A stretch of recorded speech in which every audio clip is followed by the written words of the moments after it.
তায়েফের ময়দানে নবী সাল্লাল্লাহু আলাইহি ওয়াসাল্লামকে যখন পাথর মারছে ছেলেরা, তায়েফ থেকে নাখলা অর্থাৎ যেই জায়গা পর্যন্ত পাথর মারতে মারতে নবী সাল্লাল্লাহু আলাইহি সাল্লামকে তাড়াইছে তায়েফের ছেলেরা, কোনো কোনো বর্ণনায় আছে ওই জায়গার দূরত্ব প্রায় 10 মাইল, প্রায় 10 মাইল দূরত্ব পাথর মারতে মারতে নবীজিকে তাড়াইছে। কি পরিমাণ পাথর মারছে, কি পরিমাণ রক্তাক্ত হয়েছেন তিনি। শেষ পর্যন্ত এই নাখলা নামক জায়গায় আইসা একটি খেজুর আঙ্গুরের বাগানে যখন ঢুকছে তো সেই দুষ্ট ছেলেগুলো পাথর মারা থামাইছে, এরপরে তারা ফিরে চলে গেছে। আল্লাহ নবী সাল্লাল্লাহু আলাইহি ওয়াসাল্লামের একটা বিখ্যাত দোয়া আছে, হাদিসের কিতাবে আছে, আমরা পড়ছি বারবার, লম্বা দোয়া। ওই রাতে তায়েফের ময়দান থেকে ফিরে রাত্রি গভীরে পাথরের আঘাতে সারা শরীর যখন রক্তাক্ত, ওই আঙ্গুরের বাগানে রাত্রি নিশীতে একাকী নবী সাল্লাল্লাহু আলাইহি সাল্লাম আল্লাহ তাআলার কাছে দোয়া করছিলেন। সেই দোয়ার মধ্যে নবীজি বলছেন, অনেক লম্বা দোয়া, তার মধ্যে একটা লাইন, একটা অংশ হলো এরকম, ইলা মান তাকিলনি, আয় আল্লাহ আমারে কার কাছে পাঠাইল, আমারে কার কাছে পাঠাইল। কোন মানুষ তাদের নবীকে বুঝি এভাবে মারে, যে তাদের কল্যাণ চায়, যে তাদের আখিরাত সুন্দর করতে চায়, যে তাদেরকে আখিরাতের সন্ন্যাত দিতে চায়, তাকে বুঝি এভাবে মারে। ইলা মান তাকিলনি, আয় আল্লাহ আপনি আমারে কার কাছে পাঠাইলেন, এ কেমন মানুষের কাছে পাঠাইলেন যারা তো কথা তো শুনলই না, এভাবে প্রত্যাখ্যান করব। এরপরে নবীজি বললেন, ইলা বাঈদিন ইয়াতাজাহামুনি, আমাকে কি এমন অপরিচিত মানুষের কাছে পাঠাইলেন যারা আমাকে শুধু নির্যাতনই করল। আম ইলা আদুফিন মাল্লাক্তাহু আমরি, নাকি আমাকে এমন কোন শত্রুর কাছে দিলেন যাদের উপরে আমি কোনো প্রভাব খাটাইতেই পারলাম না, তারাই আমার উপরে প্রভাব খাটাইল, এভাবে আমারে তাড়ায়া দিল। এই মনের এই আবেগগুলো বলে এরপরে নবী সাল্লাল্লাহু আলাইহি সাল্লাম বলেন, তবে মাওলা রাত গভীরে আপনাকে বলি, ইন লাম ইয়াকুন আলাইয়া গাদাবুন ফালা উবালি, এই কথাটা যারা আল্লাহর দিকে ডাকে ভাই, তাদের সবচেয়ে বড় সান্ত্বনা এটা। যারা মানুষকে আল্লাহর পথে ডাকে, ঘুরে ঘুরে ডাকে, আল্লাহর নবী সাল্লাল্লাহু আলাইহি সাল্লাম বললেন, তবে মাওলা যদি বলেন আপনি আমার উপরে রাগ করেন নাই, এটা যদি আপনি বলেন তো খোদার কসম মাওলা ফালা উবালি, আমার আর কোনো পরোয়া নাই, আমার আর কোনো পরোয়া নাই, আমার আর কোনো অসুবিধা নাই। আপনি যদি বলেন যে আপনি রাগ করেন নাই আমার উপর, আপনি আমার উপরে সন্তুষ্ট আছেন, এটা যদি বলেন, তাইলে এইবার দুশমন আমাকে পাথর মারলো না, রক্তাক্ত করলো, মূল্যায়ন। লা হাওলা ওয়ালা কুওয়াতা ইল্লা বিল্লাহ। আপনি যদি রাগ না, আমার আর কোনো পরোয়া না। হাদিসের মধ্যে আছে এক সাহাবী হযরত খুবাইব ইবনে আদি রাদিয়াল্লাহু তাআলা আনহু, ওনাকে মক্কার কাফেররা, কুরাইশরা ফাঁসিতে ঝুলাইছিল। মুসলমানের এই সাহাবীকে নবীজির খুবাইব ফাঁসির পূর্ব মুহূর্তে মক্কার কুরাইশরা ওনারে বলছিল, তোমার শেষ তামান্না আশা কি? উনি বলছেন, আমি 2 রাকাত নামাজ পড়তে চাই। 2 রাকাত নামাজ পড়ার সুযোগ দিছে।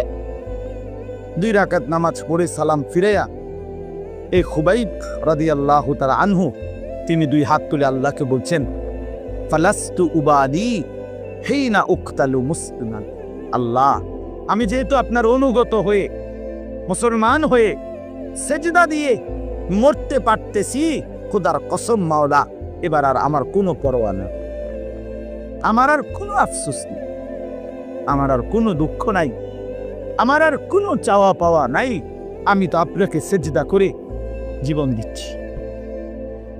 আলা আইয়ি শিক্কিন কানা লিল্লাহি মাসরাই। এবার দুশমন আমাকে যেদিকে ফিরাক, দুশমন আমার লাশ নিয়ে যা ইচ্ছা তাই করুক, আমার কোনো অসুবিধা নেই। আমি আপনার গোলামি করে মরছি, মুসলমান হয়ে মরছি। এজন্য বাপ রাসূলুল্লাহ সাল্লাল্লাহু আলাইহি ওয়াসাল্লাম তায়েফের ময়দানের এই পাথরের আঘাত কেউ বলছেন, আল্লাহ আপনি আমার উপরে খুশি থাকলে আমি কোনো পরোয়া করি না। তাইলে এখানে এই কথাগুলোর দ্বারা এই কথা স্পষ্ট, সমস্ত নবী, আমাদের নবী সাল্লাল্লাহু আলাইহি সাল্লাম সহ মানুষকে আল্লাহর দিকে ডাকছেন। নবীজি সাল্লাল্লাহু আলাইহি ওয়াসাল্লাম বলেন, ফাওয়াল্লাহি লা ইন ইয়াহদিয়াল্লাহু বিকা রাজুলান ওয়াহিদান খায়রুন লাকা মিন হুমুরিন নাআম। আল্লাহর কসম, নবীজি বলছেন হযরত আলীকে একদিন উপদেশ দিয়ে খায়বরের যুদ্ধের সময় বলছে, আলী আল্লাহর কসম তোমার দ্বারা যদি একজন মানুষ রাজুলান ওয়াহিদান, একটি লোক যদি হেদায়েত পায়, আল্লাহর পথ পায়, খোদার কসম আলী গোটা আরবের সমস্ত দামি ওট তোমাকে হাদিয়া দেওয়া, উপহার দেওয়া তার চাইতে অনেক কোটি গুণে উত্তম কোন এক মানুষ আল্লাহর পথ পেয়েছে। হ্যাঁ, অনেক নওজোয়ান আছো ভাইয়া, সবার কাছে বলি এই 1 নম্বর সিফাত, আহসানের সিফাত। কোরআন বলছে মানুষকে আল্লাহর দিকে ডাকা, মানুষকে আল্লাহর দিকে ফেরাবার চেষ্টা করা। এই জন্য বন্ধু, তুমি তোমার সাথের বন্ধুরে নষ্ট করে দিও না, আল্লাহর পথে ডাইকো। তুমি তারে মদ, জুয়া, নারী, জিনা, ব্যভিচার, অশ্লীল দৃশ্য, মোবাইলের উলঙ্গতা, সভ্যতা, অবাধ যৌনতা, জিনা, ব্যভিচারের আড্ডা, মদের আড্ডা, জুয়ার আড্ডা, তুমি তারে নষ্ট করে দিও না। এত বড় ক্ষতি তুমি মানুষের করো না, তোমার দ্বারা যেন না হয়। তুমি মুসলমানের বাচ্চা, তুমি এক পবিত্র মার ঘরে জন্ম নিয়েছ, তুমি জন্তু জানোয়ার না, তুমি গরু ছাগল না, তুমি ইনসান, তুমি মুসলমান। দয়া করে সমস্ত ছেলের কাছে অনুরোধ করলে, আজ অসংখ্য মুসলমানের সন্তান একাই হাজারো বন্ধুকে নষ্ট করে দিচ্ছে, চরিত্রহীন বানায় দিছে। মুসলমানের এক নারী বেপর্দার জিন্দিগি গ্রহণ করে হাজারো পুরুষ, হাজারো যুবকের জিন্দিগি শেষ করে দিচ্ছে। হায় মুসলমান, হায় মুসলমান, কে বুঝাবে, কে ফিরাবে, কে বলবে? আমাদের বয়স্ক চাচারা, মুরব্বীরা 40, 50, 60 বছর, 70 বছর একটা শব্দ, একটা লাইন কথা মুখ দিয়েও বাইর হয় না। শুধু চা দোকান, শুধু বিড়ি, সিগারেট, চা, বিস্কুট আর আলতু ফালতু গল্প গুজব।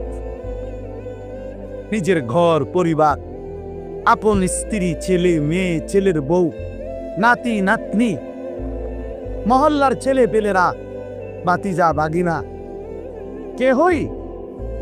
কেহই আপনার আল্লাহর দিকে, আল্লাহর ইবাদত নামাজটুকুও পড়ে না। দিনের পর দিন মুসলমান বাবা দাদা জীবিত, অথচ তার ঘরে 3 জন 4 জন 5 জন সদস্য এক ওয়াক্ত নামাজ অথবা কখনোই ফজরের নামাজ পড়েই না। এই নিয়ে চাচার কলিজায়, বাপের কলিজায়, দাদার কলিজায় কোনো অস্থিরতা, কোনো ব্যথা, কোনো পেরেশানি, কিচ্ছু। খায়, ঘুমায়, বিড়ি খায়, চা দোয়ানে, টেলিভিশন সে খালাস। এই জিন্দিগি, এই জীবন, তো মানুষকে আল্লাহর দিকে ডাকবে কি? কোরআনুল কারীমে আল্লাহ বলছেন, কুনতুম খায়রা উম্মাতিন উখরিজাত লিন-নাস। আল্লাহ বলেন, আমি তোমাদেরকে সর্বশ্রেষ্ঠ উম্মত বানিয়েছি মানুষের জন্য, মানুষের জন্য, শুধু নিজের পেট ভরার জন্য না, মানুষের জন্য। তা'মুরুনা বিল মা'রুফ ওয়া তানহাউনা আনিল মুনকার। মানবতার সবচেয়ে বড় খেদমত, মানুষের সবচেয়ে বড় ইহসান, মানুষের সবচেয়ে বড় কল্যাণ কি? আল্লাহ তাআলা বলেন সেই 2টা কাজ, তাকে নেক কাজের পথে আদেশ করা তারে গুনার কাছ থেকে ফিরাইয়া রাখার চেষ্টা করে।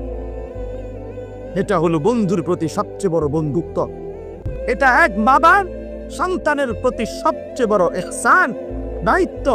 এক স্বামী তার স্ত্রীর প্রতি সবচেয়ে বড় দায়িত্ব আদায় করলো। এক সমাজের মানুষ অপরের প্রতি সবচেয়ে বড় কল্যাণ, দয়া, অনুগ্রহ করলো। খুদার কসম আল্লাহ বলেন যে মানুষকে নেক কাজের দিকে ডাকতেছে, গুনার কাছ থেকে ফিরাইতে চেষ্টা করে। এটা হলো বড় জিম্মাদার।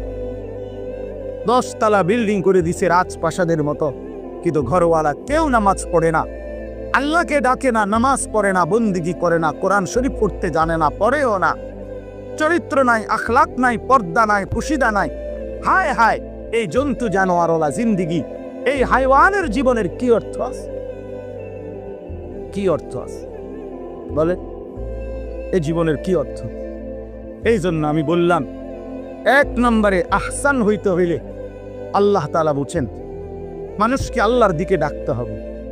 কোরআনুল কারীম আল্লাহ নবীজি সাল্লাল্লাহু আলাইহি ওয়াসাল্লাম ওনার পরিচয় আল্লাহ বলছেন, নবীজির যে কয়েকটা বৈশিষ্ট্য সিফাত অসংখ্য অগণিত, আল্লাহ তাআলা একটা বৈশিষ্ট্য নবীজির এটাও বলছেন যে ওয়াদাইয়ান ইলাল্লাহি বিইذনিহি।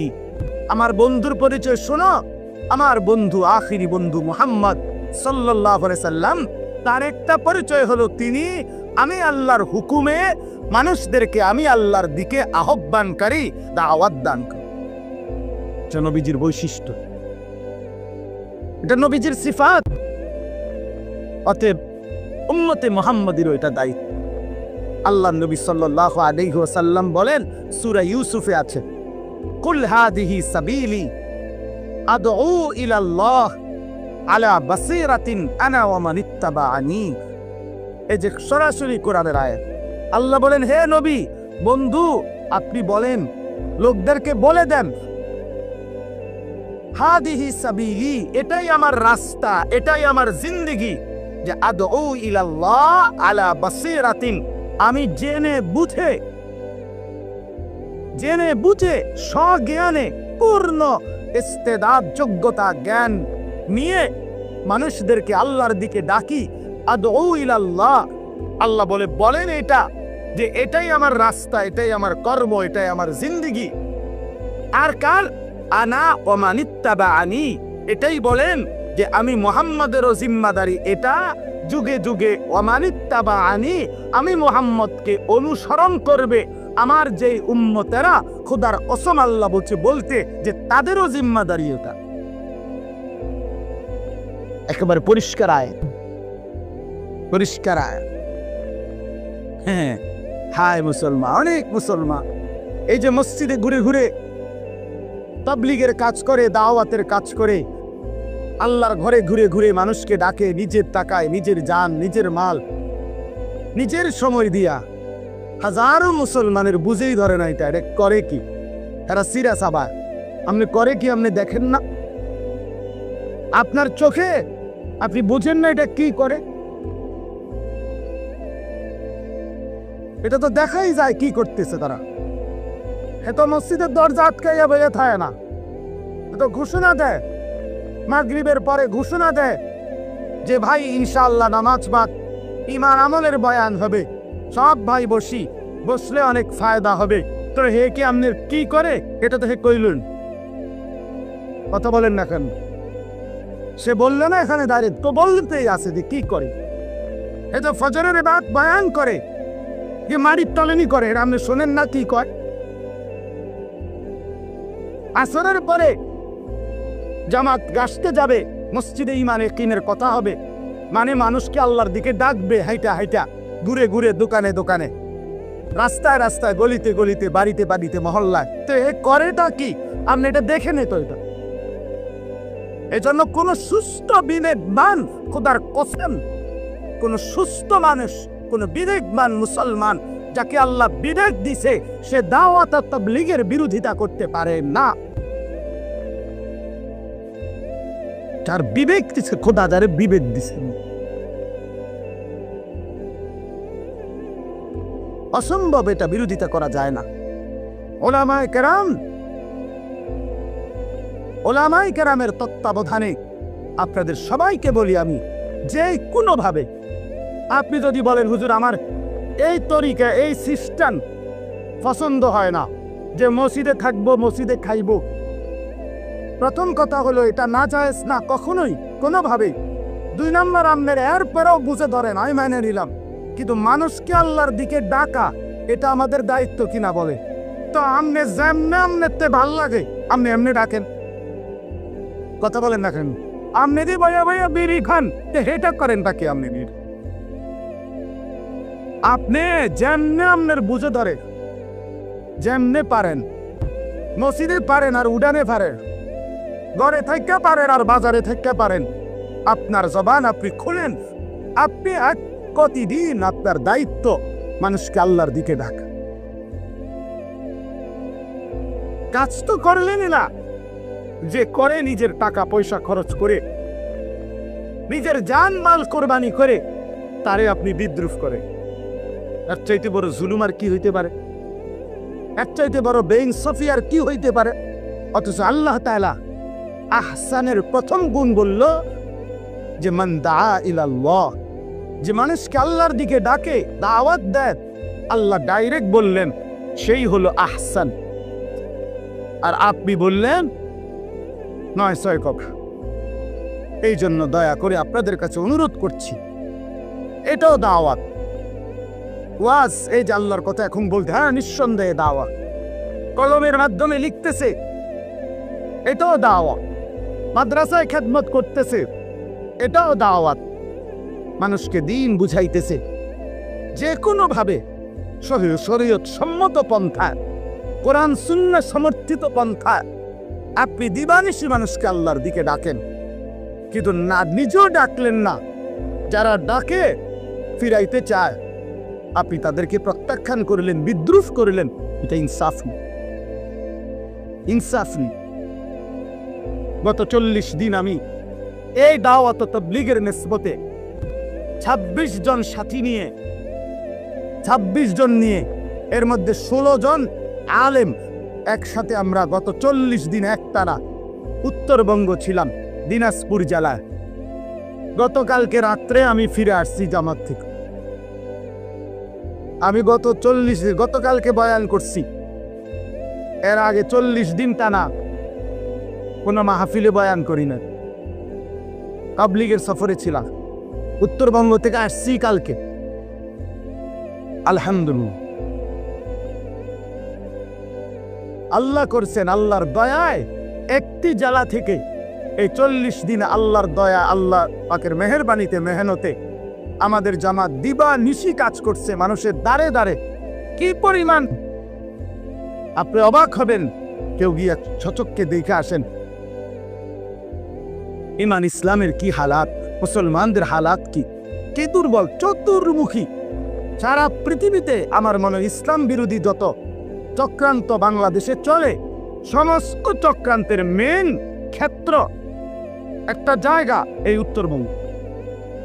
আজি একটু দুর্বলতার সুযোগ নিয়া, একটু অভাবের সুযোগ নিয়া মুসলমানকে বেঈমান বানাচ্ছে প্রতিনিয়ত। নাউজুবিল্লাহ, কষ্ট করতেছে এই অভাবী মানুষগুলি, দুর্বল মানুষ অনেকেই হিম্মতের সাথে ইমানের সাথে টিকে আছে, কিন্তু দিন দিন ছুটে যাচ্ছে মুসলমান অল্প অল্প করে। আলহামদুলিল্লাহ আমরা 40 দিন একটানা দিন রাত জামাত মেহনত করছে।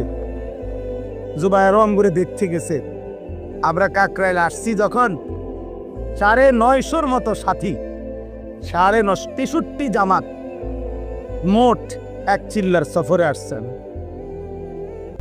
পুরা কাকরাইল স্লোগান দিচ্ছে খুশিতে, প্রায় 950 মানুষ একটি জেলার থেকে আল্লাহর রাস্তায় বের হয়েছে, 63 জামাত। আলহামদুলিল্লাহ আল্লাহই করেছে। তো এই জন্য বললাম মানুষকে আল্লাহর দিকে ডাকা এটা আহসান, মানুষকে আল্লাহর দিকে দাওয়াত দেওয়া এটা কি আহসান। আহসান যতভাবে শরীয়তের সম্মত আল্লাহর দিকে ডাকার সুরত থাকে সেটা কাজে লাগানো উচিত। এই ওয়াজ, হ্যাঁ বলে আপনি বলে আমি ওয়াজ করতে পারি না, আপনি এমনি বলেন। আপনি একজন মানুষেরও ভাই নামাজ করেন এই কথাটাও বলতে পারতেন না, তো এটাই তো দাও এটাও তো দাওয়াত। ওয়ালাউ আয়া, নবী সাল্লাল্লাহু আলাইহি সাল্লাম বলছেন একটি আয়াত হোক, একটা কথা হোক। ভাই আল্লাহকে ডাকো, আল্লাহর নাফরমানি করো না, এ কথাতেই বলে। কই বলে তো না। বাপের চোখের সামনে ছেলেটা এক ওয়াক্ত নামাজ পড়ে না, এতে বেটা মাতেও, এতে শুধু বাজারে করে আর দোকানদারি করে, তার দোকানদারি শেষ হয় না, দোকানদারি শেষ হয়। চা দোকানদার তে বেটার চাই বেচা শেষ হয় না, তার খুদার আশ্চর্য আল্লাহ তাআলার কি ফয়সালা যে সে ফজর, জোহর, আসর, মাগরিব, এশা এক ওয়াক্ত নামাজও পড়ে না। আরে কি মুসলমান তুই, এটা বেটা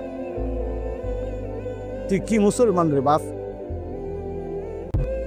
হায় রে যুবক, একটা ওয়াক্ত নামাজ পড়তে মন চায় না, তুমি কি মুসলমান? আরে বেশরম, তুই নিজেরে মুসলমান বলস কেন? নামাজে পড়তে মন চায় না, আল্লাহকে সেজদা দিতে মন চায় না, একদিনও ফজরের নামাজ পড়তে মন চায় না। আরে অপদার্থ, তুই করে মুসলমান বলিস কেন? বেখুফ, এই বেহায়া, তুই মুসলমান বলস কেন? নিজে বেশরম, বেহায়া, মুসলমান পরিচয় দেস কেন? তুই কিসের মুসলমান?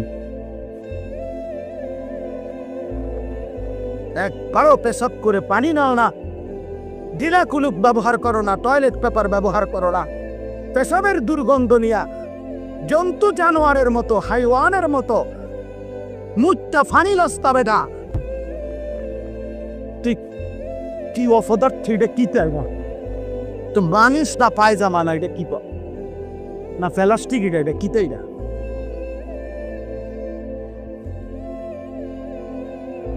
কি আশ্চর্য দুনিয়া, লাফাইতে নাই। আল্লাহ তাআলা বলে, কেউ যদি আমার নাফরমানি লাগাতার করে, আমি হয়তো কখনো কখনো দুনিয়া তারে খুব দিয়ে দেই, আর তখন সে অহংকারে মত্ত হয়ে যায়, হঠাৎ করে 2:30-3টার দিকে দৌড়ে লাগে, তখন দৌড় দেয়। তখন কি করে? দৌড় মার। তখন 1 ঘন্টা আর লাগে না, 1 রাতও লাগে না, তখন 16 বছরের 15 বছরের সাম্রাজ্য তস হয়ে যায়, তসনস হয়ে যায়। 1 ঘন্টার লাগছে না, 1 ঘন্টাও লাগছে। হাত্তা ইদা ফারিহু বিমা উতু, আল্লাহ বলেন বেইন জালেম, পাপী, নাফরমান, আমার দেওয়া দুনিয়ার একটু সুযোগ সুবিধা, আরাম, আয়েশ আমি তারে দিছিলাম, সেগুলো পেয়ে অহংকারী হয়ে গেছে। আল্লাহ বলেন আখাযনাহুম বাগতাতান, হঠাৎ করে আমি তাকে ধরে ফেলবো। ফাইদা হুম মুবলিসুন, ফলে সাথে সাথে সে নিরাশ হয়ে গেল, হতাশ হয়ে গেল। হায় কি হলো, কি হলো? সব কিছু সাজানো 1 মিনিটেই সব এলোমেলো হল। হ্যাঁ, আল্লাহই করছে। কে করছেন? আল্লাহই করছেন, আল্লাহই করছেন। আল্লাহ কিছু, আমার শায়েখ আল্লামা মুফতি মুশতাকুর নবী সাহেব হুজুর কি বলছে? আল্লাহ কিছু আবাবিল পাঠাইছে। আবাবিল বজ্রকণ্ঠে হাত তুলেছে, দুশ্মন সালেম হেরেই গেছে।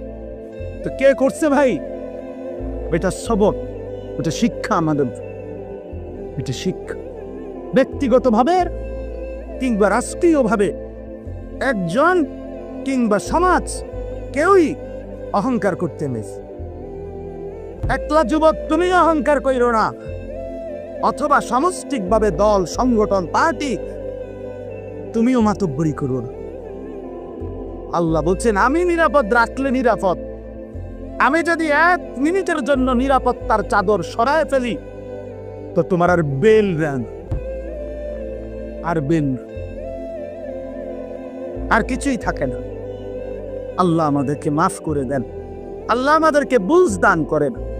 এজন্য প্রিয় ভাই আমার, বন্ধু আমার, চলেন একে অপরকে আল্লাহর দিকে ডাকি।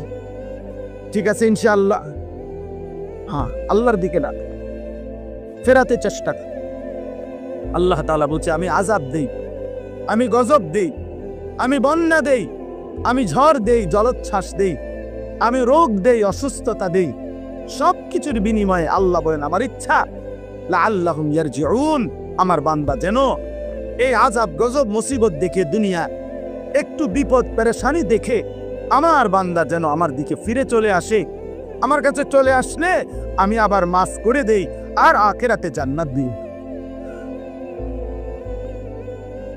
এই জন্য আমরা প্রত্যেকে ইনশাআল্লাহ মানুষকে, এই জবানের বরকত হবে তখনই, এই কথা বলার সার্থকতা তখন, এই কথার যোগ্যতা পাওয়ার সার্থকতা তখন যখন আমি আপনি মানুষকে আল্লাহর দিকে ডাকবো তো ইনশাআল্লাহ, সবাই ফিকির করবো তো ইনশাআল্লাহ। যুবক ভাইদের কাছে অনুরোধ করছি, আল্লাহর জন্য সময় দাও, আল্লাহর জন্য নিজ নিজ অঞ্চলের ওলামায়ে কেরামের সাথে পরামর্শ করে যেটুকু সময় মিলে, কখনো 3 দিন, কখনো 10 দিন, কখনো 5 দিন, কখনো 40 দিন, কখনো 120 দিন আল্লাহর রাস্তায় সময় দাও। দেখবে ইনশাআল্লাহ চেহারা বদলাবে, আখলাক বদলাবে, জিন্দগি বদলাবে। যে তোমারে বলছিল বদনাম, তুমি তখন তারে বলতে পারবা যে এই দাওয়াতের বরকতে, তাবলীগের বরকতে আমার জিন্দগির এই পরিবর্তন। আল্লাহ আমাদেরকে তৌফিক দান করে। 2 নাম্বার কথা, বাকি 2টা সংক্ষেপ বলি। 2 নাম্বার হলো আমিলা সালিহান। আল্লাহ তাআলা বলেন সেই আহসান যে সমস্ত আমল করে বিশুদ্ধবান। কিভাবে কিভাবে কিভাবে বিশুদ্ধবান? আমিলা সালিহান, যে আমল করে বিশুদ্ধ। বিশুদ্ধ আমল মানে নেক আমল। যেটা বিশুদ্ধ আমল সেটাই নেক আমল, যেটা নেক আমল ওইটা বিশুদ্ধ আমল। অর্থাৎ আমল যদি বিশুদ্ধ না হয় সেটা নেক আমল হয় না, আর নেক আমল না হলে আখিরাতের প্রতিদান মিলবে না।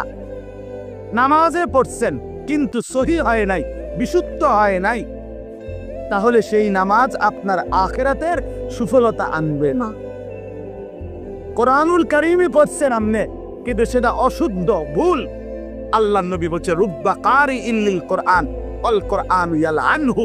বহু লোক কোরআন পড়ে কিন্তু কোরআন তার জন্য লানত করে, অভিশাপ দেয়। তুরুফে খোদার গজব পড়, তুরুফে আল্লাহর গজব। তুই রে কি পড়লি?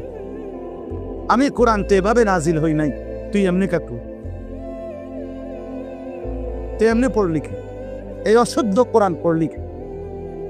কোরআন অভিশাপ। হ্যাঁ, আল্লাহ তাআলা কোরআনুল কারীমের মধ্যে বলছে কারা মুনাফিক জানো? আল্লাহ বলে শোনো, ফাইজা কামু ইলাস সালাতি কামু কুসালা। যারা নামাজ আদায় করে অবহেলার সাথে, নামাজ পড়ে না এটা না, পড়ে তবে গাফলতি, পড়ে নামাজে যখন দাঁড়ায়